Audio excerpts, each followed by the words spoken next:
Israel युद्ध के बीच एक और बड़ी खबर सामने आ रही है। हमास ने दावा किया है कि उसने तेल अवीव पर मिसाइल से हमला किया है।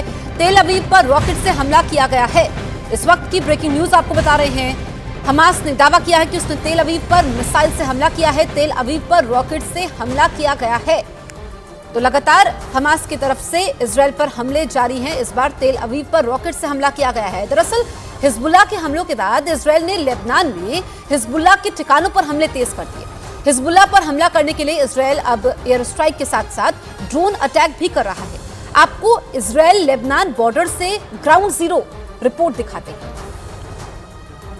इजराइल लेबनान बॉर्डर पर न्यूज़ 18 इंडिया की मौजूदगी है और आज भी हिजबुल्लाह और इजराइल के बीच लगातार जंग चल रही है। हिजबुल्लाह ने इजराइल के एक ठिकाने पर अटैक किया है, अल लाहिरा साइट पर, और उसमें बड़े नुकसान का इजराइल को दावा किया। ये पूरा जो आप इलाका देख रहे हैं ये इजराइल का बॉर्डर आप देखेंगे और इन्हीं इलाकों में लगातार हिजबुल्लाह के लड़ाके अटैक कर रहे हैं और उसका जवाब भी इजराइल उसी तरह से दे रहा है। अलमशाब और लबूना जैसे इलाकों में, नकोरा जैसे इलाकों में इजराइल ने बमबारी की है।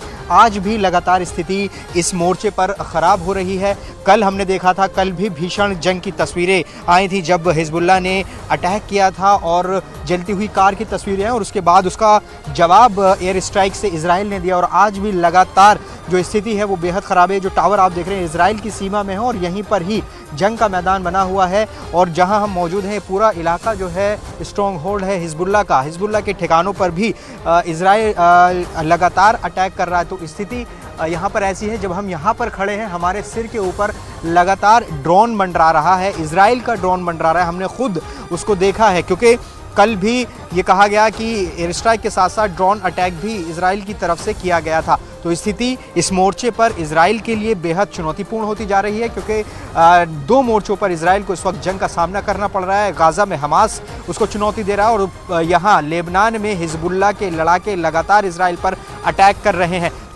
और इसी वजह से इस बात की आशंका बढ़ गई कि बहुत जल्द इजराइल और हिजबुल्लाह के बीच खुली जंग छिड़ सकती है क्योंकि बीते एक हफ्ते में दोनों ने एक दूसरे पर कई भीषण हमले किए हैं और एक दूसरे के रिहायशी इलाकों को निशाना बनाया। इजराइल से सामने आए एक वीडियो में कुछ कारें सड़क पर जलती नजर आईं। इजराइल ने दावा किया कि लेबनान की तरफ से मोर्टार से गोले दागे गए थे जिनकी चपेट में ये गाड़ियां आ गईं। इजराइल की मीडिया के मुताबिक इजराइल पर हिजबुल्लाह के बढ़े हुए हमलों के पीछे ईरान का हाथ है। ईरान भले ही खुलकर इस जंग में न उतर रहा हो, लेकिन वो हथियार और पैसों के जरिए इजराइल को दो मोर्चों पर घेरने में जुटा है। दक्षिण में इजराइल हमास से लड़ रहा है तो उत्तरी सीमा पर ईरान की मदद से हिजबुल्लाह इजराइल की नाक में दम किए हुए। इजराइल भी साफ कर चुका है कि वो हमास और हिजबुल्लाह से एक साथ निपट सकता है और ईरान और हिजबुल्लाह की प्लानिंग और मंशा पर पानी फेरते हुए उसके ठिकानों को चुन चुनकर तबाह कर रहा है। क्योंकि इजराइल ये जानता है कि अगर हिजबुल्लाह को रोका नहीं गया तो वो उसके लिए नासूर बन जाएगा। ऐसा इसलिए क्योंकि लेबनान में बैठे हिजबुल्लाह के लड़ाकों को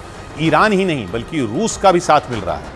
न्यूज एजेंसी रॉयटर्स के मुताबिक हिजबुल्लाह को रूस की एंटी शिप मिसाइलें सीरिया के जरिए पहुंचाई गई ताकि हिजबुल्लाह के लड़ाके जंग के मैदान में इजराइल की सेना का डटकर मुकाबला कर सकें। न्यूज एजेंसी रॉयटर्स के मुताबिक रूस ने अपनी एंटी शिप मिसाइलें पहले सीरिया भेजी और बाद में सीरिया से वो मिसाइलें लेबनान के चरमपंथी संगठन हिजबुल्लाह तक पहुंचाई गई। न्यूज एजेंसी रॉयटर्स के मुताबिक इजराइल और हिजबुल्लाह के बीच जंग में रूस के कूदने के पीछे अमेरिका है क्योंकि अमेरिका खुलकर इजराइल की मदद कर रहा है। ऐसे में ईरान के दोस्त रूस ने इजराइल और अमेरिका को जवाब देने के लिए अपनी एंटी शिप मिसाइलें भेज दी। रूस के सीरिया के साथ अच्छे रिश्ते हैं और इसी का फायदा उठाकर उसने ये